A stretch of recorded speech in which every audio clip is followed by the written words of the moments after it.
So hello guys, welcome back to my channel. और आज का जो टॉपिक है वो हमारा है रिग्रेशन एंड रैंक कोरिलेशन। तो रिग्रेशन और रैंक कोरिलेशन है डेटा माइनिंग का टॉपिक, जो कि बहुत इंपॉर्टेंट और बहुत ही ईजी है। ठीक है, सबसे पहले हम समझते हैं कि एक्चुअली रिग्रेशन एंड कोरिलेशन होता क्या है। So the most commonly use technique for investigating the relationship between two quantitative variables are correlation. Basically हम यहाँ पर कुछ एल्गोरिथम का यूज़ करके एक नंबर निकालते हैं जिससे हमें रिलेशन पता चलता है। Correlation quantifies the strength of the linear relationship between a pair of variables, whereas regression expresses the relationship in form of an equation. ठीक है, तो यहाँ से आपको पता चल गया होगा कि बेसिकली एसोसिएटिविटी है जो दो चीज़ों में एक रिलेशन बता रही है। ठीक है, तो अब सबसे पहले हम देखते हैं इसके मेथड्स। तो इसके यहाँ पर दो मेथड्स होते हैं। Okay, there are two methods for regression and correlation. First one is rank correlation is different. Okay, ये जो है मेथड्स ये दो, ये रिग्रेशन का है। तो हम यहाँ बात करते हैं रिग्रेशन का। तो यहाँ पर स्कैटर डायग्राम है, ओके, और लीनियर रिग्रेशन। और जो सेकेंड है वो हमारा रैंक कोरिलेशन है। तो यहाँ पर जो फर्स्ट है इसका एग्जाम्पल अगर मैं देखूँ, for example if price increase demand will increase, sorry demand will decrease, and if price decrease demand will increase. तो यहाँ पर क्या मतलब है कि ऑब्वियसली जब प्राइस जब इंक्रीज हो जाता है किसी, आप समझ लो कि क्रीम है, ओके, वो क्रीम फिलहाल अभी 500 की हो गई है, तो सब नहीं ले पाएंगे, राइट। सब इतना पैसा क्रीम में नहीं लगा सकते। जो बहुत ही ज़्यादा अपने स्किन को लेके सेंसिटिव है वही वो कंटिन्यू करेंगे अगर प्राइस बढ़ गया, इंक्रीज हो गया। अदरवाइज कोई और किसी और पे स्विच कर लेंगे। तो यहाँ पर क्या हो रहा है, अपोजिट हो रहा है, इंक्रीज डिक्रीज। और अगर प्राइस कम हो गया, मान लो प्राइस 500 से 250 हो गया या 200 हो गया, तो लोग इजीली ले सकते हैं, उसको अफोर्ड कर सकते हैं। उनको ऑब्वियसली एक तो वो कम लग भी रहा है और वो अफोर्ड भी कर सकते हैं। तो यहाँ पर भी अपोजिट है, if it decreases then it increases. Okay, so ये हो गया हमारा पॉजिटिव वे में। तो पॉजिटिव वे का डायग्राम कैसे बनेगा, सॉरी मैंने यहाँ पर एक गलती कर दी। ये जो है हमारा डायग्राम ये एक्चुअली नेगेटिव है, और ये जो है हमारा ये हमारा पॉजिटिव है। तो यहाँ पर क्या होगा, यहाँ पर आप देख सकते हैं कि ये डाउन डायरेक्शन में जा रहा है, राइट। सो ये जो है ये डाउन डायरेक्शन में जा रहा है। ये इसको हम ऐसे बनाते हैं अगर हमें ग्राफ में रिप्रेजेंट करना है। ठीक है, अगर हमें ग्राफ में रिप्रेजेंट करना होता है तो हम इसको ऐसे शो करते हैं। सेकेंड का एग्जाम्पल हम लेते हैं कि अगर दोनों चीज़ सेम होगी। So for example if income increases expenses will increases. यहाँ पर क्या हो रहा है, सेम हो रहा है, दोनों तरफ इंक्रीज हो रहा है। कैसे, अगर आपकी सैलरी बढ़ेगी, राइट, तो आप खर्च ज़्यादा करोगे, और अगर आपकी सैलरी कम होगी तो आप खर्च कम करोगे। तो ये सेम है, राइट। तो सेम होने की वजह से इसके ये जो है इसका स्कैटर डायग्राम ऐसे बनेगा, ओके, अपवर्ड की तरफ। और फिर अगर आप ये ऐसे करके दिखा भी सकते हैं ग्राफ में, तो ये हो गया हमारा रिग्रेशन। अब सेकेंड होता है rank correlation. It measures the ordinal association, that is relationship between ranking of a different variable और different ranking of the same variable. तो बेसिकली रैंकिंग बताता है। अब यहाँ पर अगर मैं देखूँ तो यहाँ पर हमारे पास एक फॉर्मूला है, mu equal to summation of X I minus X bar. X bar basically हम एवरेज निकालते हैं, और Y I minus Y bar. Now इसके नीचे अगर हम देखें तो ये root of summation of X I minus X bar का whole square, summation of Y I minus Y bar का होल स्क्वायर।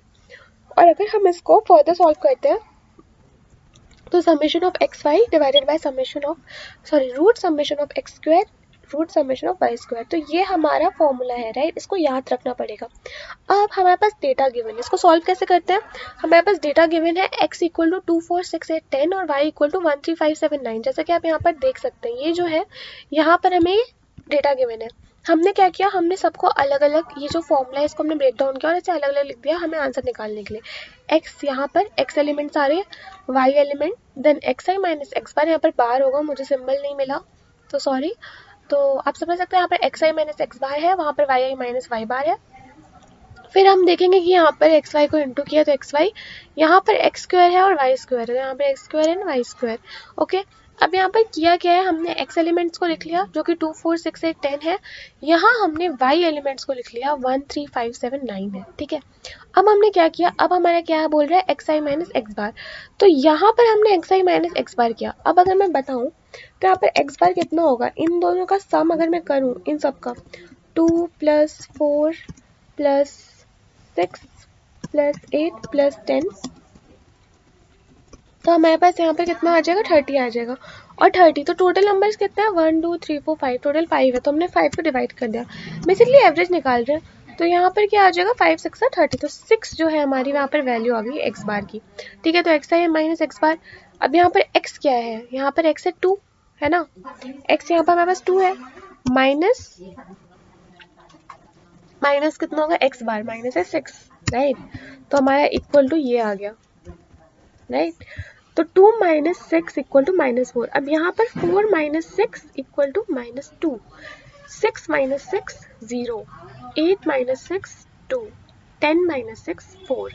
तो हमने क्या किया, एक्सआई को एक्स बार से माइनस कर दिया। एक्स बार बेसिकली एवरेज निकालना था, तो हमारा 6 आया, हमने निकाल लिया। अगर हम 1 3 5 7 9 को कैलकुलेट करें, ठीक है, y equal to 1 plus 3 plus 5 plus 7 plus 9 equal to 25। 25 divide by 5 कितना हो जाएगा, 5। तो यहाँ पर हमारी 5 वैल्यू आ गई। अब हम यहाँ पर भी ऐसे करेंगे, कैसे, y को लेंगे, ठीक है, कंफ्यूज मत होना, यहाँ y को हमें लेना है, y माइनस मतलब 1 minus y bar which is 5, 1 minus 5 equal to, okay, 1 minus 5, तो यहाँ पर -4 आ रहा है। नेक्स्ट है हमारा 3 minus 5, 3 minus 5 equal to -2, okay. फिर हमने क्या किया, 5, ये जो है 5 minus 5 0, then 7 minus 5 2, 9 minus 5 is 4। तो ये हमारा xi माइनस एक्स बार का वैल्यू आ गया, और ये हमारा yi माइनस वाई बार का वैल्यू होंगे। अब हम x इंटू वाई करेंगे। अब x इंटू वाई कैसे करेंगे, तो ये जो हमारे पास वैल्यूज है ना, ये वाली वैल्यूज, इनको हमें इंटू करना है। कैसे करेंगे, 4 इंटू 4 16, माइनस माइनस इंटू हो जाएगा तो कट जाएगा, तो यहाँ पर बेसिकली 16 हो जाएगा, ओके। देन 2 टू द 4 0 0 0 हो जाएगा, 2 टू द 4 एंड 4 4 द 16, सो यहाँ पर भी 16 आ गया, तो ये हमारी इधर वैल्यू आ गई। अब हमने एक्स स्क्वायर किया, एक्स स्क्वायर कैसे करेंगे, 4, या ये जो वैल्यू है, राइट, ये एक्स की वैल्यू है, तो यहाँ पर हम क्या करेंगे, 4 का स्क्वायर कितना हो जाएगा, 4 4 द 16, 2 का square 2 to the 4 0, 2 to the 4 and 4 4 the 16, तो यहाँ भी हमारी वैल्यू ये आ गई। और y की वैल्यू क्या होगी, जो y की तरफ जो हमारे पास आया है वैल्यू, उसका भी हमें स्क्वायर करके आंसर निकालना है। जब हम लास्ट में इन सबका सम करेंगे, क्योंकि सबमिशन तो हमें करना ही है, इंपॉर्टेंट है, तो जब हमने सम किया तो हमें 40 40 40 सेम वैल्यूज मिली, ओके। अब सेम वैल्यूज मिली तो हमने क्या किया, हमने ये जो वैल्यूज है हमने अपने किसमें फॉर्मूला में रख दिया। तो यहाँ फॉर्मूला क्या है, summation of x y divided by root summation of x square root summation of y square. तो 40 डिवाइड बाय रूट ऑफ 40, तो ये हमारा आ गया। उसके बाद हमने जब इसको फर्दर सॉल्व किया तो 40 इंटू 40 कितना हो जाएगा, 1600, राइट। तो 1600 का हमने स्क्वायर रूट अगर हम लेंगे तो 40 इसकी वैल्यू आएगी, तो ये आ जाएगा हमारा, सॉरी यहाँ पर भी 0 लगना है, एक सेकेंड, तो ये जो है यहाँ पर भी यहाँ 0 आएगा, और 40 डिवाइड बाय रूट ऑफ 1600, इसका आंसर ये आ जाएगा, ये 40, okay. So 40 divided by 40 equal to 1, value क्या आई है यहाँ पर, यहाँ पर वैल्यू है 1। 1 का मतलब क्या होता है, it is a positive correlation. तो हम कौन सा डायग्राम बना सकते हैं, ये वाला जो हमने स्कैटर डायग्राम यहाँ देखा था ना, इधर पॉजिटिव पे ये बना सकते हैं। अगर हमारा नेगेटिव पे आता है आंसर, तो हम क्या बनाएंगे, हम डाउन की तरफ बनाएंगे, राइट। तो ये था हमारा रैंक कोरिलेशन का topic, sorry wait a minute, तो ये हमारा regression and rank correlation topic है हमारा डेटा माइनिंग का, जो कि बहुत इंपॉर्टेंट और सिंपल है। एंड आई होप सो आपको ये वीडियो अच्छी लगी हो। अगर ये वीडियो आपको बहुत पसंद आए तो लाइक और चैनल को सब्सक्राइब जरूर कर दें।